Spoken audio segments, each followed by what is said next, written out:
Hi everyone, for today's review I'm going to be looking at the Wordless Travel Book by Jonathan Mader. Bought this at a travel bookstore for, what is it, $5.95? About $6. Carried this with me for the past 2 years, and to be honest, I actually haven't used this. I've been pretty good about looking at the phrase section at the back of my travel books and learning like the useful phrases that I need to know. However, even though I never use this, I always carried this with me. I always had it in my day pack, ready to grab it in case I need it. So basically what this is just a book of different pictures of the different things you might need while you're traveling. It's about, how many pages? It's about 18 pages, and it's color-coded into different sections. As you can see here, I'll just give you a little walkthrough. You have different table settings and different types of things that you can ask for in a restaurant, different types of foods, meats, fruits and vegetables, basic staples like pizza, pasta, cake, ice cream, juices, different types of transportation that you can use, different buildings you might need to go to. Say you need to go to a mosque or a church or a synagogue or a theater, or you needed to ask for a policeman.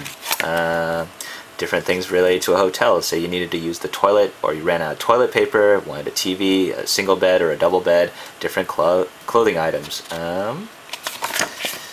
Also different buildings. Say you needed a post office, you would just point at the picture of a letter and the building. Say you needed to go get your passport at an embassy, you would just point at that and then point at the building. Plus there are different universal signs, say airport, boat, gas station, and different types of kitchenware and different types of tools. So that's basically it. Pretty basic, but it's amazing how useful this could actually be if you ever needed to use it.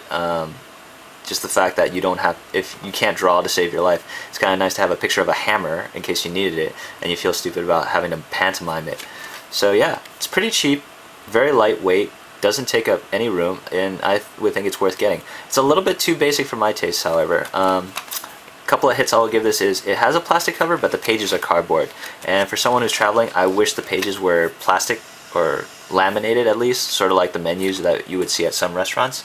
On the other end of the scale, there is something called the picture dictionary, which is a lot more in depth. However, that's 250 pages. To give you like an idea, this novel is 280 pages, so it's a little bit thinner than this, but not by much. So a little too thick if it were this big to carry. I mean, it's just a little bit too bulky, whereas this is quite thin but not as in depth as I would like.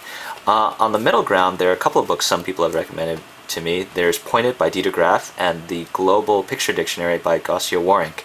Now those are supposed to be about 60 to 70 pages, and they're supposed to be more in depth. For example, say they had an anatomy section, those books, so you could point to, say, your lungs, or there's a picture of kidneys or a heart, so you could point at those and when talking to a doctor. In addition, those books are supposed to have photographs instead of just drawings, so you might be more comfortable with that. However, I can't recommend them until I've actually bought them and handled them myself, so until then I'm just going to mention them right now.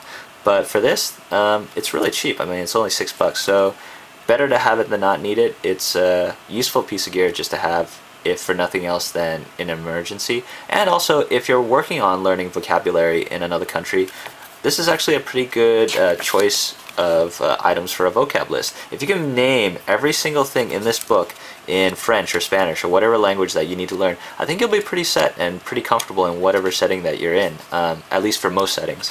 So yeah, that's my little review of the Wordless Travel Book. It's worth getting, if for nothing else than to have a little bit of insurance. Thanks for watching, guys, and have a good night.